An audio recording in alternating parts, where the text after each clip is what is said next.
part of the On Think Tank School free webinar series. This is the 10th webinar of the year. We have had very interesting sessions so far on issues such as public engagement, gender and think tank networks, and funder relationships. Be sure to check out our website to view past webinars and sign up for upcoming ones. Today, we have Marcos González Hernando, Senior Researcher at the Think Tank for Action on Social Change, TASC, presenting his book, British Think Tanks After the 2008 Global Financial Crisis, which is recently published by Palgrave Studies in Science, Knowledge and Policy. Marcos is also an On Think Tanks Research Associate, an affiliated researcher at the University of Cambridge, and managing editor at Distinction, a journal of social theory. He's interested in the political sociology of knowledge production, economic debates, the history of social sciences, and the relationship between experts, elites, and public policy. Marcos is currently conducting research on the attitudes towards social inequality of high-income earners, and in the future, he'll focus on diversity and inequality within think tanks. The webinar today will last around 40 to 45 minutes. It will follow the usual structure that we have. So the first 20 minutes will be devoted to the presentation. And please keep your microphones muted throughout the presentation. If you have any questions, you can see that there's a chat box and you can ask any questions there, and I'll feed them into, and then I'll share them with Marcos. At the end of the presentation, we'll also have around 20 to 25 minutes for a Q&A session. And if you're left wanting for more, we can always continue this conversation online, on Twitter or on Facebook. And without further delay, please help me welcome Marcos. Hi, can you hear me? Yes. Okay, brilliant. Hello, everyone. Thanks for logging in. And yeah, in this Thursday afternoon, thank you so much. I will start trying to share now the screen. Let me see how this works. Yes, I think it's working. Right, it's not this one, it's this one. Can you see it? Can you see an image of the book and the back cover? Yes. Okay, that's great. Okay, so I guess I should start. I was thinking mostly to talk about the book, what it's about, how I came about the topic, how I thought of the topic, and what were the main questions that tried to animate the book, what I tried to achieve, and some of the general conclusions, okay? I will try and keep it mostly general because the book is, as you'll see, structured in case studies. But if you're interested in any of the case studies in particular, I'm more than happy to talk a bit more about them as well. Okay. So I guess the first thing is, what was the topic? What was exactly what I was thinking of when I started doing the doctoral degree that then ended up in this book? So I was interested mostly in intellectual change, in moments in which the basis of that change seems to be under attack. I was particularly thinking, this is the year 2012-ish, more or less, when I was thinking about these topics. And I was thinking that the economic crisis of 2008 was particularly interesting in terms of how much new knowledge on economics had been transformed into a merely technical issue, into something that needed to be debated out in the open. Things that were simply technical back in the past now were being seen as something that the public should have a voice on, particularly after a lot of people who were who were seen as having failed to predict the crisis were now advising on how to tackle the crisis.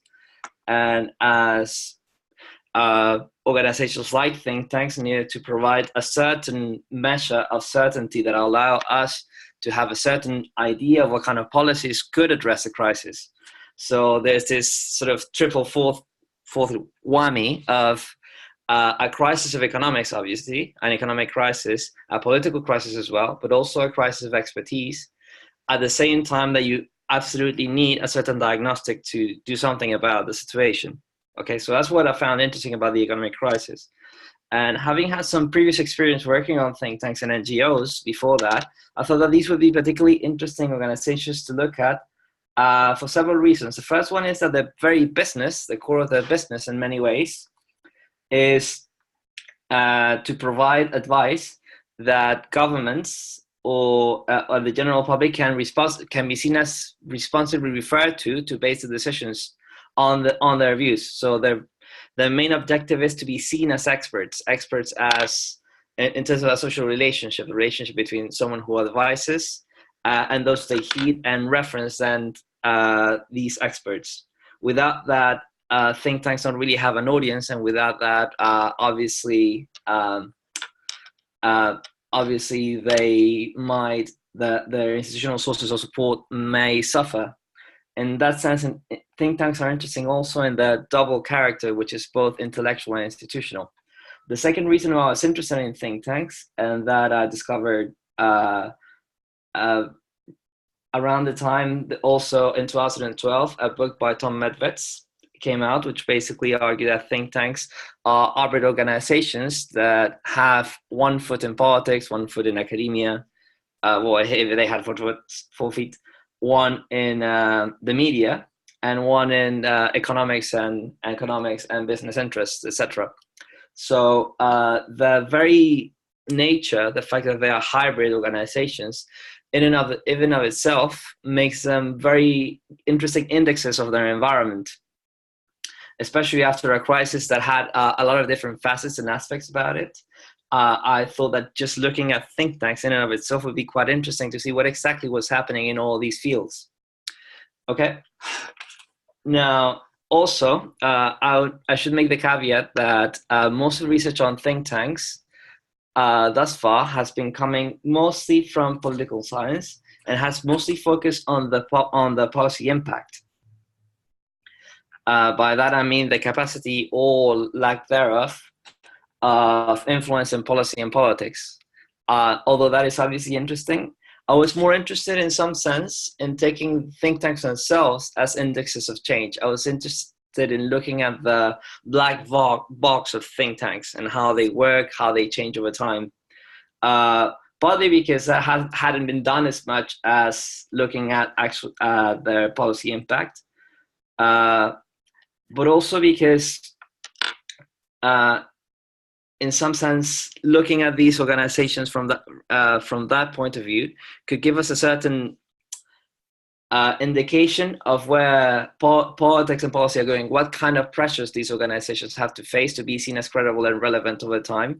Might say a lot about politics and in the policy field. So with that, I started to think about how to organize how to organize the sample, what kind of organizations I should look at, what exactly I should be looking at in these organizations, and how to avoid certain possible pitfalls. So in relation to the first question, how many and which think tanks, I thought of looking at 4 organizations from across the political spectrum, some on the left, some on the right, some more focused on trying to portray themselves as sort of technocratic experts, others more as sort of radical defenders of a certain idea or innovators, and one in particular more closely associated with a political party and with a brand that had a strong links to that party, and they wanted to have an image of influence and being at the center of the storm, so to speak. Okay, so it's 4 case studies. Now, one possible feedback, obviously, is that everyone has a politics, everyone has a certain view of what these think tanks look like. And obviously I do as well. But instead of trying to look at what they said and how they changed over time and say these think tanks were completely wrong or they were just mouthpieces of vested interest and whatnot, I was more interested in seeing in what sense and how they change over time and what drives that change. So in that sense, my object of study was, although I needed to try and immerse myself on trying to learn to think a bit like how people in these think tanks think about issues like, for instance, welfare policy or bank deregulation, I was more interested in tracing how their views on these topics changed over time. Okay, because obviously we all have a certain view of these themes, but after these massive crises of politics, economics, and epistemic crisis as well, one would have one would expect these ideas to change a bit at the very least, or at least to try and address other themes. So that was my question, really. My question was, what did they focus on? What was driving that change? Because it could also be things like funding, obviously, but also politics. And in the end, what that says about their environment and about their own work and what they need to do to survive as organizations, so to speak. Okay. For that, I use the model. I like to think of it allegorically through a famous film by Akira Kurosawa called Rashomon, which is a film from the 1950s. It's very famous, which is structured around four stories, four characters trying to narrate a set of events, the same set of events, but each of the four narrations around the same event actually saves face for the person who's narrating. So at the end of the film, actually, we don't really know if any of the four is more correct than the others or not. In that sense, I was interested in both in looking at it, how these narrations change over time, but also in comparison to each other, how these four narrations of the economic crisis tell us something about our own, about the policy debate at large, so to speak. Okay. The other thing is, now more methodologically, what exactly was I looking at? I looked at what I call public interventions. That is a concept that comes from the sociology of intellectuals. Basically, what means that it's any speech act, which could be a blog, could be a tweet, could be a policy report, could be a public speech, could be a parliamentary hearing, etc., in which at least three things come into play. One is a particular topic. So it could be, for instance, housing. It could be, the topic could be as narrow, as broad as you like. It could be financial deregulation, for instance. Then also a trope or a theme, which is something that think tanks tend to share in as much as they try to have a brand of their own. So a particular preoccupation on certain topics, or particular favorite arguments or favorite explanations of what do we need to do as a direction of public policy. So favorite themes and tropes. And the third one being the format. The format being, so for instance, comparing a tweet to a policy report, obviously some audiences can be reached by some formats rather than others. Other formats are more amenable to making some kinds of arguments, or the arguments have to be presented in a certain way or not in order to reach a particular audience, etc.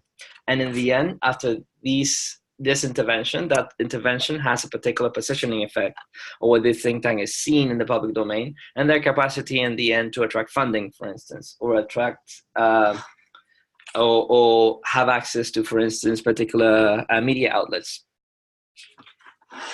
Okay, now that is the sort of broad overview of what the project was.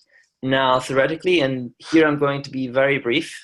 My main interlocutor was Thomas Medved, who I mentioned before. I just mentioned in his book of 2012 book, Think Tanks in America, his main argument is that think tanks are hybrid organizations that have at least four facets. One is economic, so they need economic resources, so they have links to the economic world, be it through charitable donations, research funding, individual donors, etc.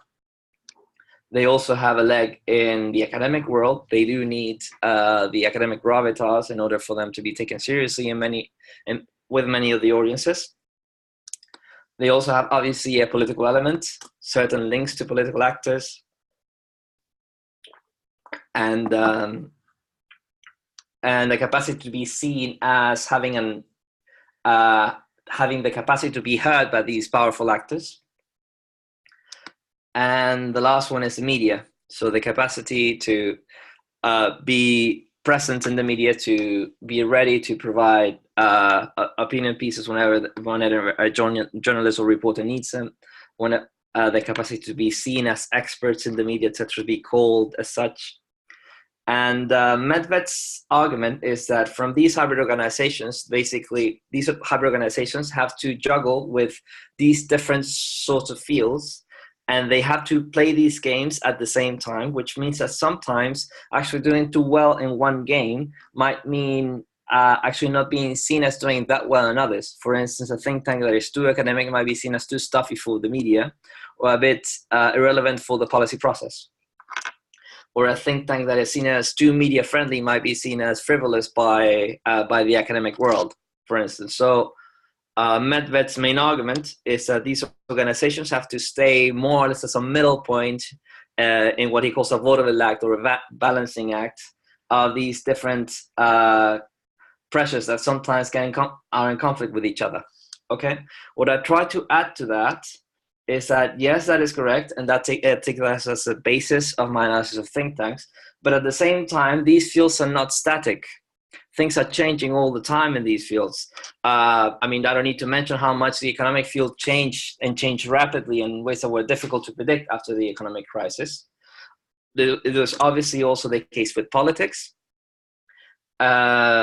Also, in many ways, the case with economics, seen as an academic discipline and academia in general. It's definitely the case that the 2008 economic crisis had an effect on them, and the capacity of economists to be seen outside of the field of economics as being able to have they lost a bit of the authority they used to have. And even the media, although not directly involved in the crisis, obviously it was undergoing important changes.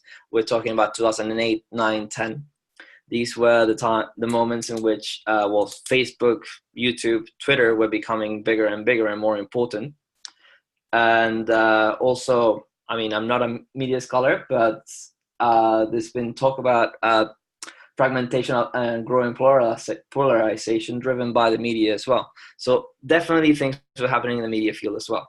So this is all just to a massive introduction to what was the sort of themes and topics and the theoretical contribution that I wanted to achieve through studying these organizations. Now, I mentioned before that I wanted to look at intellectual change, and now I'm going to change the slide here to show you this. This was my hypothesis of sorts. What each of the columns are like different moments in the crisis, and each of the rows are each of the think tanks. So I looked focused mostly between 2007 and 13, although I cover examples before and after, just to give an indication where the think tanks went afterwards, or some of the antecedents of where they were in 2007. But I mostly focus on this period, 2007 and 13.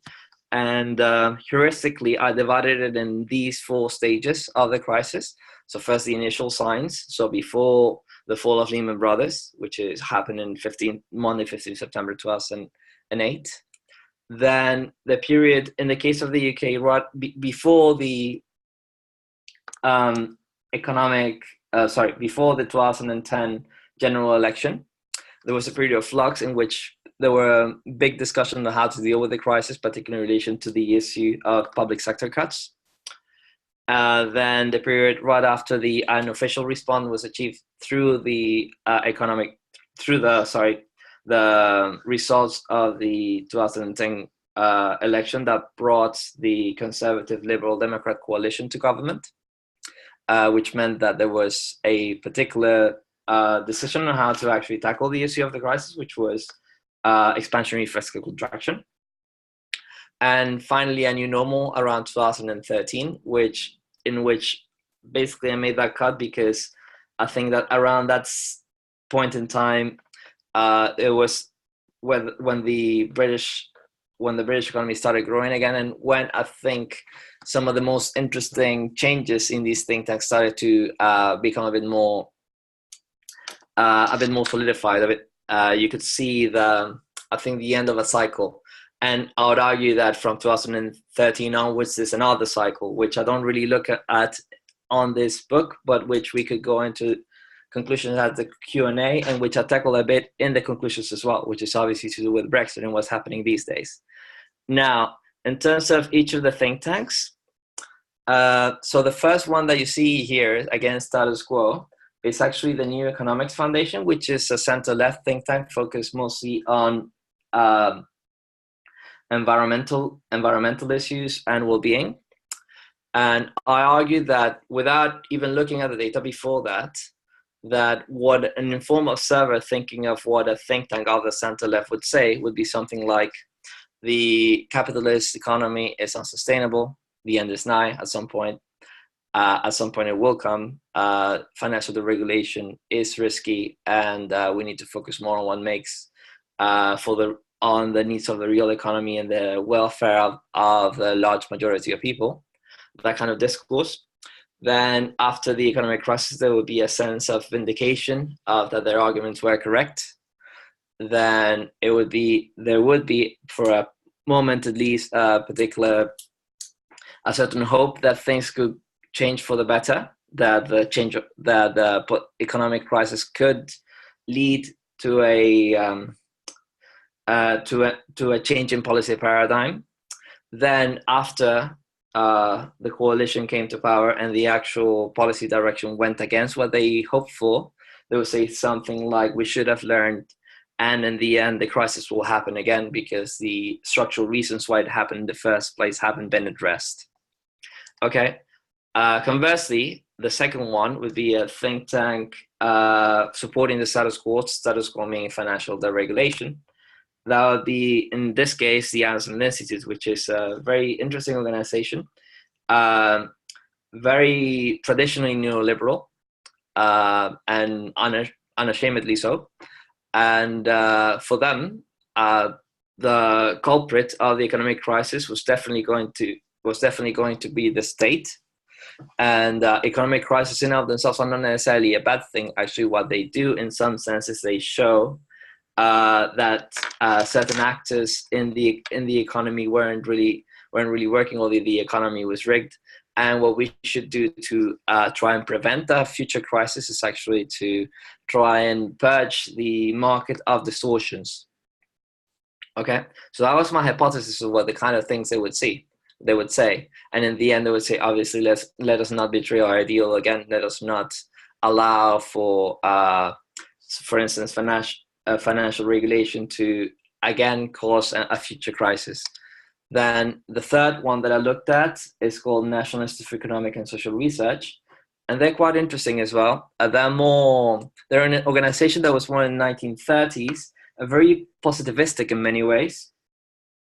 And what they tried to do was to look at what they do mostly actually is to produce macroeconomic forecasts and very technocratic reports for government departments. So what they tried to do is to, although they never really said that the crisis was going to happen, they did have some reports. They could have some reports that would flag some of the issues that would later become important in the crisis. So in the first quarter would be something like there are issues to be aware of.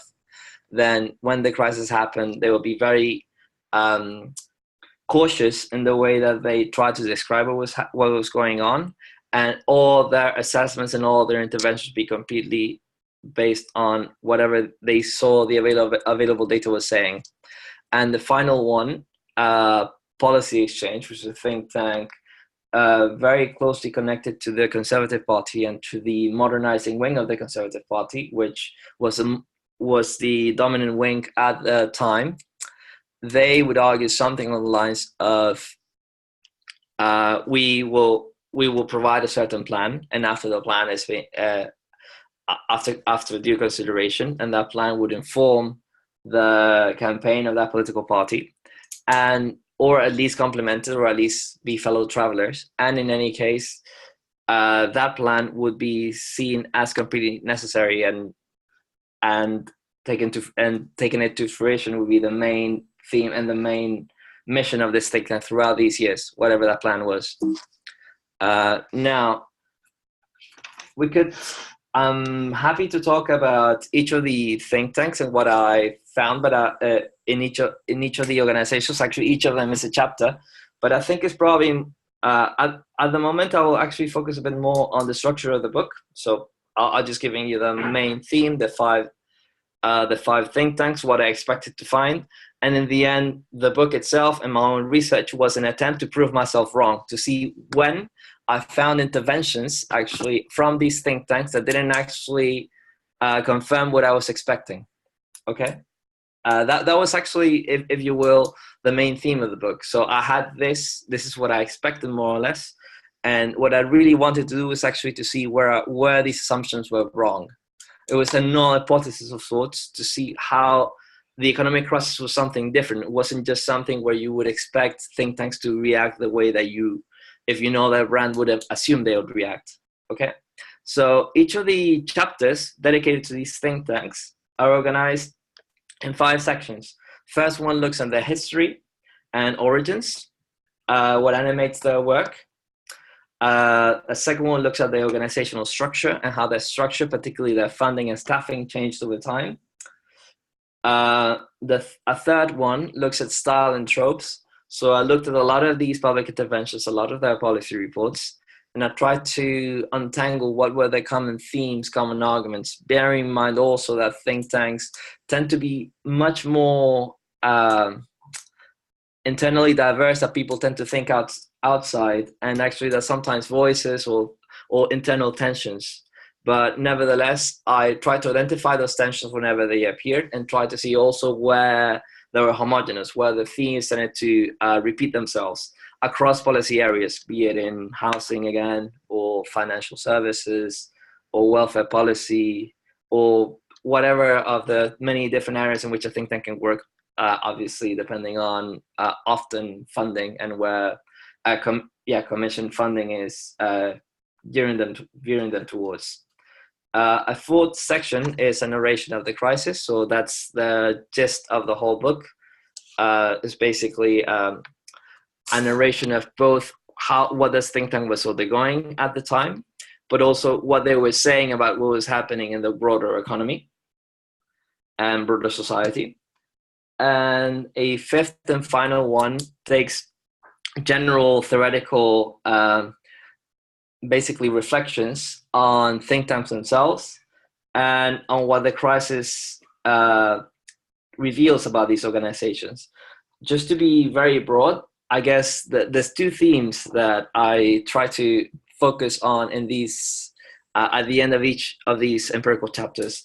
A first one is how change happens and how they actually how diverse or coherent they are and how change happens. First, how being a think tank itself is an achievement. Actually, there's a lot of things that have to happen in order for many different individuals working for the same organizations with sometimes very different social profiles, for them to have a certain unified voice across different fora, sometimes having to portray themselves as quite approachable, sometimes quite technical, etc. This is quite an achievement. But also at the same time, because of that, there are internal tensions sometimes. And these internal tensions have institutional roots, but also institutional effects in terms of, for instance, what kind of political allies they can have or not, or what kind of public they want to reach. So to give you just one example, the Adam Smith Institute at some point, so the Eastern Liberal think tank, had an internal tension between people who argued that the case for free markets should be made in utilitarian terms. So that means that the case of free markets should be made, that we should support free markets because they are better for societal outcomes, especially for the poor, rather than because, for instance, because of more philosophical Kantian, if you will, reasons, say like Ayn Rand, and making an argument from an utilitarian point of view will alienate people who believe that the markets are good because of in their own terms and morally correct, rather than because they're better for the poor. And those 2 different positions, they're not intellectually different, but also they have different political effects, and they mean that they can reach different audiences with them. And that was an interesting internal tension I look into in that chapter. But also, in a sense, the book is another theme that this section looks at is continuity and change, if you will, because you can remain the same, if you will. Sometimes the think tank could remain the same whilst everything else changes around them. So even if, for instance, and this is the case for NISA, for the third case, for the more technocratic one, even though they tried to, in many ways, intellectually remain the same, everything was changing around them, particularly in the audiences that now they weren't able to reach, or new people who actually were interested in the macroeconomic forecast, but who were interpreting them in ways that they didn't really agree with, for instance. So a think tank might remain the same, but everything else is changing around them. But also it could happen the exact opposite way. So that in the case of policy exchange, the last one, yes, there were completely affixed to a particular plan, to a particular political actors. Those were their audiences, and that's what they were trying to achieve. They wanted a reputation for political centrality. But that meant that also whenever those political actors would change their tune, they would have to go with them. Okay, so these missions in the case of at least the last two depend completely on the environment and the people that they want to be connected to. Now, very briefly, the last chapter is a conclusion. In which I looked at some of the tendencies that I observe in these think tanks, particularly in relation to funding. For instance, a growing importance of charitable trusts, and less so of for instance, government departments. In the case of NISA, for instance, the funding from government departments went down significantly.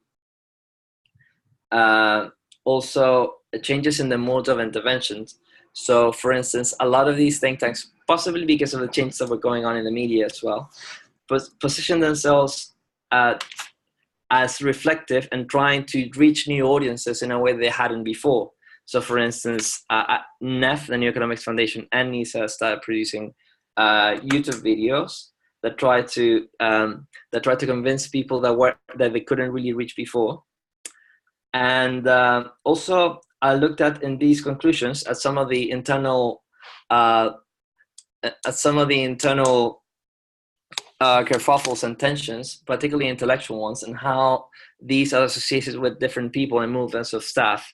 So all of these different internal tensions that I've been mentioning, a lot of them actually are embodied in people, and these people actually go through organizations and move them in a certain way or not, depending on their previous brand as well.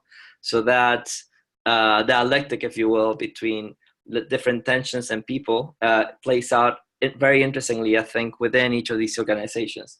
And finally, to come back to the issue of these fields and how these fields change over time, I think that I've end up with the idea of moderation, that think tanks, what they do in some sense when they are successful, is to try and moderate different pressures within different fields that might be in conflict with each other. So, for instance, in the case of the last think tank, which is the one that I argue that was the most successful in moderating between fields, they moderated a particular minority view in the field of academic economics, which is the view of Alessina Ardagna, expansionary fiscal contraction, which is a minority view in the world of academic economics, but that field had been undermined quite a bit after the economic crisis.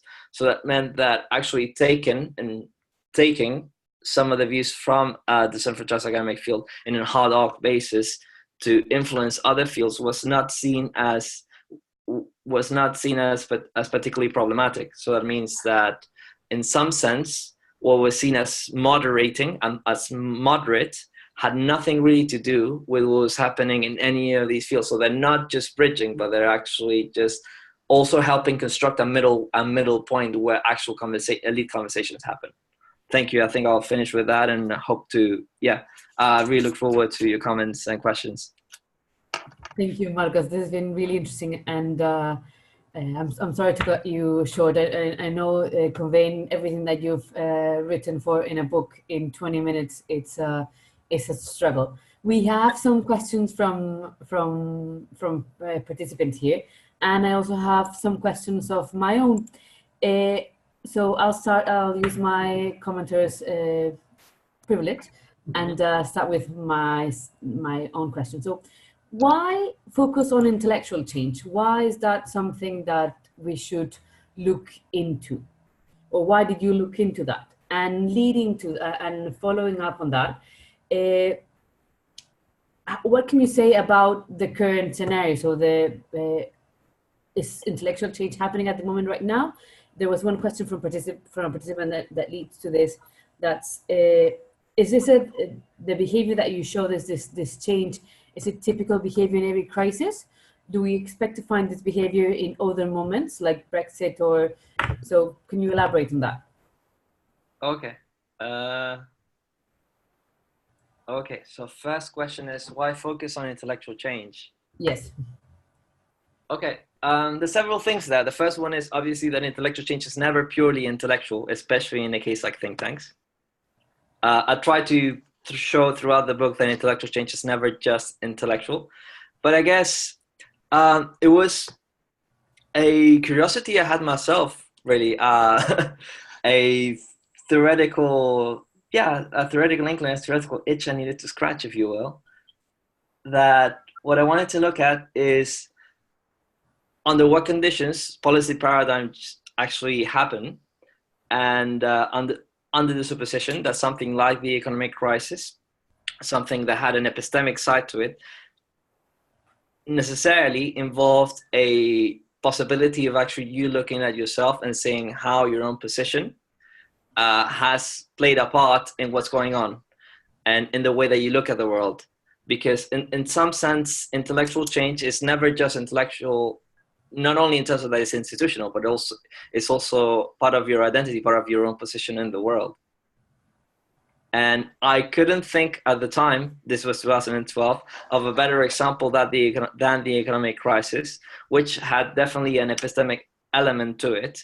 And also because of the different, of argue throughout the book, growing mistrust in experts that, for instance, the crisis helped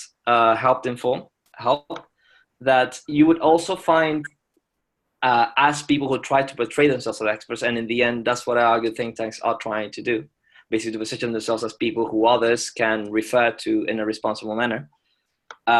If they find barriers to that, they will definitely try and at least circumvent it to try and find a different way of positioning themselves in the public domain. And intellectual change with people whose job is to provide intellectual products, I think tells you something about the world at large and in the common sense at large, if you will. I hope that answers that question. Why intellectual change? Yes. And second one. Yeah, sorry, the second one. I was going to feed that one again. Yeah, no. I mean, if you have a follow-up questions regarding my answer, I'm happy to that. No, go ahead with Brexit. I think it ties up well with what you were just saying about change, and especially on public engagement and the role of expertise that you were just mentioning. Yeah. So is it happening right now? Yes, obviously it's happening all the time. It's happening all the time. And I mean, Brexit is a policy environment in which positions very often actually change quite fast, particularly in the political world. Definitely. I guess the difference is that the economic crisis, there's something interesting about the economic crisis itself, which is that it's everywhere, but it's nowhere as well. It's completely informational. And you see its effects, but it's very difficult to actually see the economic crisis as a thing, as an event. In some sense, in the case of Brexit, it hasn't really happened yet. So it's a bit like an impending economic crisis, but we don't really, there's not this, I hesitate to use the word objective, but at least there's something out there that you have to refer to. Brexit, up till now, I think, and still is, and this is a dire indictment of the state of public debate, but it's not yet something that is out there. Still something that, it's not an event that you have to sort of narrate after the fact, but it's something that you're narrating into the future still. So that's what's different about Brexit itself, I think, at the moment. It obviously will change if and when there's no deal or something like that. Also, I wanted to say that I'm originally Chilean, and I thought initially to look at also an expansion of the public policy advisory world in my home country, Chile, into after the 2011 student movement. I decided to focus on the economic crisis instead because the student movement was much more political in a certain way. That there wasn't that ineffable element of this eruption that the economic crisis was. Okay, that doesn't mean obviously that these things aren't happening all the time. And I would argue that, and I'll argue in the book, I give some winks of what's happening now in the policy advisory landscape in the UK, and I argue that some think tanks, particularly those who, and this is a risk of people who just want to see them be seen as having an effect on policy, is that they will, if you just want to have an effect on policy, and policy and politics are always intertwined. It's impossible to disentangle. Sometimes, in particular political environments, you end up doing things like, if the political consensus is something, and you want to be seen as having a particular having policy impact, that would mean that you have to provide policies for a given politics. So that might end up with things like policy expertise on how to build a wall with Mexico in the case of the US, for instance. Okay. And the third one, unless you want another follow-up question. No, we have around 2-3 minutes, so I'll give you the two other ones that we have, and you can choose which one to respond at the moment, and the rest we can take online. So there's one on methodology, and if you interviewed anyone, I think yes. Your methodology was, if you can share a bit about your methodology and how difficult it was. Yep. And then finally, if there are one or two things that you can take forward, what would they be? So what would you follow up on this line of work? So if you had to do the whole book again, not focusing on British think tanks and not focusing on the crisis of 2018, but on intellectual change, what would you be focusing on maybe? Okay. So in relation to interviews, yes, I conducted 18 interviews with as many people as I could. Some of these organizations are actually quite small. So for instance, one of them has 5 to 10 employees, most of them being interns.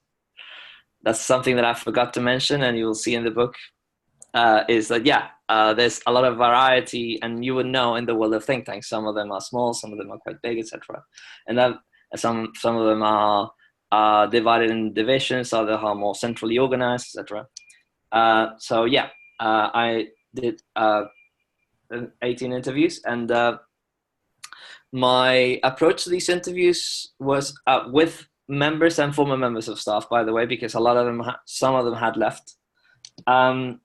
My approach was to ask them to give me a narration of their work in the think tank. So I would prepare a list of the reports and publications that they had written for the think tank. And basically I would tell them, well, I have this is what seems like you did when you were working for this think tank or around these years. Could you please tell me the story of how you moved from one to the next? What drove the change? What's the reason why you focus on this rather than this other thing afterwards? A lot of times it was mostly funding or more practical concerns, but also a lot of the interviewees wanted to see themselves as people who basically, like researchers, go from one particular problem to the next one, and with a particular focus on what's happening in the political domain as well, obviously. So I basically wanted them to tell me the story of what they were doing around the time, weaving together different bits and pieces of what you could find publicly. Okay, so that was my methodology, generally speaking, and I tried to be as accommodating as possible and just basically follow in the story, trying to be a bit like Akira Kurosawa again in Rashomon, just showing how these stories are linked to the broader world and to different stories over time of the more or less the same period of time. Okay, that in terms of the methodology, very broadly, very briefly. And looking forward, now, as you mentioned at the introduction, I've been working on attitudes towards economic inequality of high-income earners. And after that, I've been thinking that trying to connect my research on think tanks and policy experts with a bit on access and the world of think tanks will be quite interesting. So for instance, think tanks obviously are among the actors, some of the most important actors that look at that try to inform public policies, for instance, to tackle poverty. But a lot of these think tanks are obviously recruiting from elite educational institutions, also from particular social backgrounds, probably from gender, ethnicity, etc. I mean, I haven't really done the research, so I can't really say. But my hypothesis is that if you have people from a similar social backgrounds working on themes like poverty, for instance, or welfare or inequality, that might affect the kind of views and voices that appear in the public domain on these themes. And I want to basically to connect, if you will, inequality and the world of ideas through think tanks, if that makes sense. Yes. Okay, thank you. And that sounds like really interesting work. So I'm really hoping to reading when it's done. One thing that I also found interesting is that you mentioned it, and that's a different idea, is you mentioned that there were some people that moved around organizations and that took their change with them in the way that they worked. So mapping that and also how they move between organizations, not just the revolving door with policy, but how people, think tankers, move between think tanks and how that maybe impacts change could also be something interesting, but just a thought. Yeah. And with that, thank you very much. I don't know if you have one final comment that you want to make, or if anyone else has a question for Marcos, we can take it online. But I don't know if you have anything else you want to share. No, I think I'm good. Thank you. Okay, great. Then thanks everyone for joining us, and make sure to check our past webinars and our future ones. And this video will be live soon. Thank you very much, and see you soon. See ya. Bye. Thank you so much. Bye.